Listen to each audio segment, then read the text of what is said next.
Moon. Who would have guessed that this classic card would have found its way back into modern era Yu-Gi-Oh?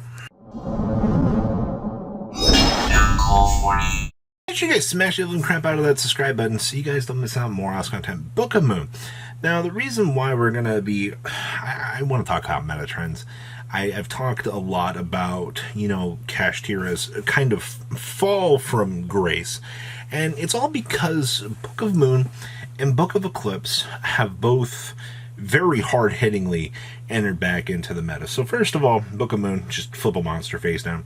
Book of Eclipse, generic board set everything, and then haha, your opponent gets to draw a lot of cards at the end of the turn when everything flips back up. Don't worry about that effect, all right? That's not what you're worried about. You're going to clear the board before that happens, unless you have performance anxiety issues, like most men tend to do playing the Yu-Gi-Oh trading card game, where they think they have the out and then they get ashed and then they're like, better than me. So why is Book suddenly seeing play? Remember Rise Heart? Oh yeah, big meanie card. Yep. Kashtira's walking talking macrocosmo super chat, the end on it, that's it. Okay, so you just Book a Moon it. Oh well, I can play the game again. Well, that took a while. What about all these synchro M boards? Like Mana Diem setting up some stupid stuff that you don't want to play around? Book of Eclipse it. Problem solved. The book does also beta negate effectively. If you activate the book, or any of the books, for example, your opponent's going to have to stop it. Or, they're going to lose one of their eventual big plans. Ultimaya Tzolk'in doing its thing. Book of Moon. Oh, where'd it go? What was up with that? I mean, the sad part is, Book has a lot more applications right now in the current metagame than I think people kind of want to give it credit for at this point in time. It's why we've seen it be rising as a tech choice, because, if your opponent's going to try to King Calamity you, shutting off the Tzolk'in from being able to do its thing is actually pretty crazy at the end of the day. Well, wait, what have they got the negate? Well, it's not like you don't play other books. Now, what's really funny about the books is I've seen Destructive Daruma Cannon kind of popping up in side decks where we've been seeing books be a little bit more present. So in terms of usage, Book of Moon has been, I think, obviously it's been the biggest thing in the main deck. I had to think about that for a second. So Book of Moon, by far highest representation in the main. You will have some Book of Eclipses kind of toggling around in the mains. It is nowhere near how much Book of Moon has been seeing play, but most of the time you're going to see Book of Eclipse popping down in the side deck, and then minus Labyrinth, who does kind of like to play Destructive Daruma Cannon. Daruma Cannon's been kind of popping up in side decks as a 2-ish piece at this point in time. I mean, that and the Book of Moon cleanup, you try to get as many options out of this as you can. So we really have entered into a Book of Moon format. I'm going to clap for it. I think Book has been one of the biggest factors right now that, in the last video, we did talk about Kashtira falling from that grace, where, not only that, but when you have Macrocosmo kind of falling out of favor, it's where you saw Purely and things stumble back into the meta as well. And guess what? Purely, they do rely on their graveyard just a wee little bit, just a little bit. All right, like they do want their cards to be reusable out of there. They do. I mean, contrary to popular belief, they do like having some sort of interactions with the graveyard. But at the end of it all, keep in mind here that just a simple Book of Moon cleans up that problem. Oh wait, your opponent's attempting to rank up some big ol' Skirixy monster. Book of Moon it. Where'd my target go? What am I supposed to do? It really is just that simple. So how is the book package, are Book of Moons, Book of Eclipses, are these better than Dark Willow No More? So I mean, we jump back to the cycle here of, the Crimson Dragon interaction with, Book of Mooning, making sure that, they can't toggle out and bring out the Calamity. Well, both books do stop that. You no longer have to deal with, the BS that is that. Dark Willow No More doesn't really stop that, because they can just go main phase. Gotcha.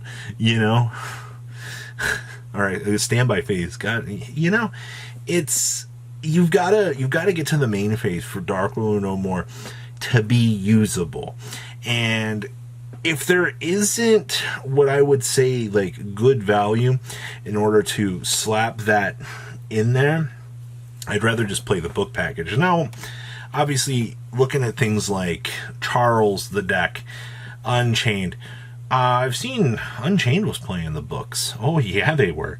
Unchained does want to make sure that, I mean, they can effectively play the game. You call it what it is at this point in time.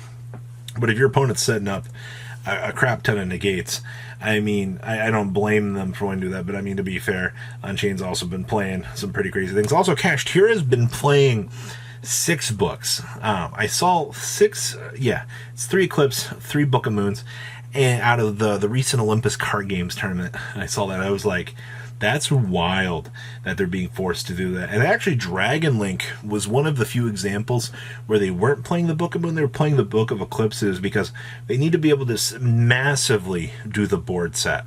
If your opponent is sending up, a large amount of stuff, contrary to popular belief, Dragon Link can't exactly play through some big boards. Like, people might think that, it's Dragon Link, they have no problem playing through some of this stuff. No, they do have some problems, all right? And Book of Eclipse would be one of the things that would give them the opportunity to go, oh, well, you set up this huge, big investment. Nope.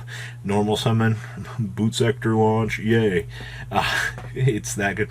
And same thing, even like the Synchropile is adapting 6 books, too. Once again, Walk and Talk a Macrocosmo Guy book, oh, cool. Thanks for investing all of that time into making that a Rise Heart. I no longer have to deal with it.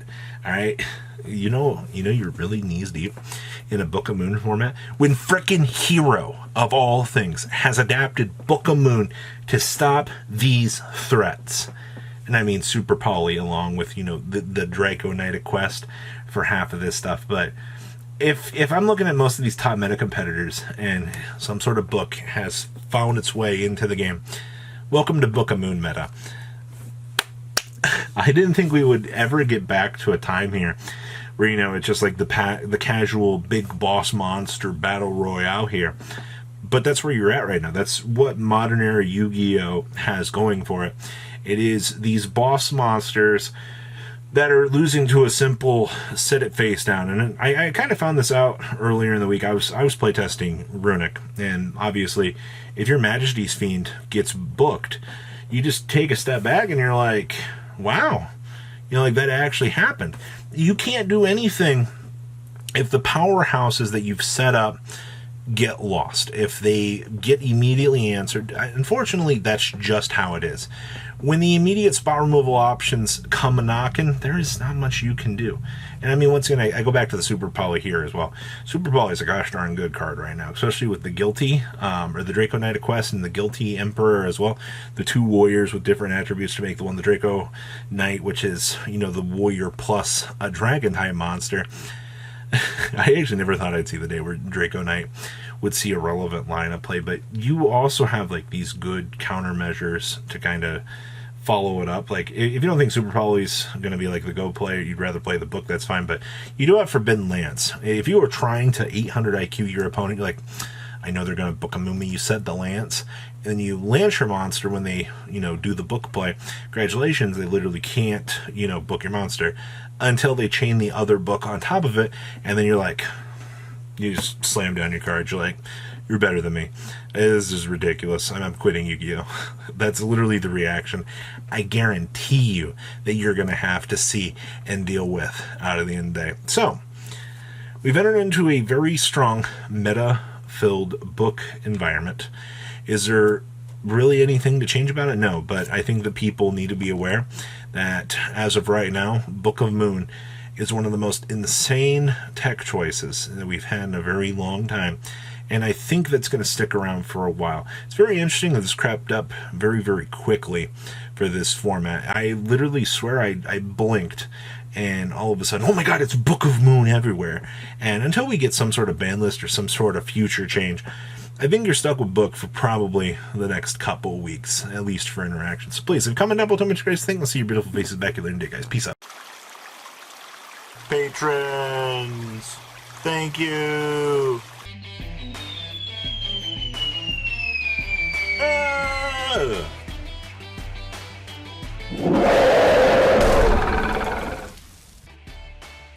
Thank you so much for watching. Check out these other videos.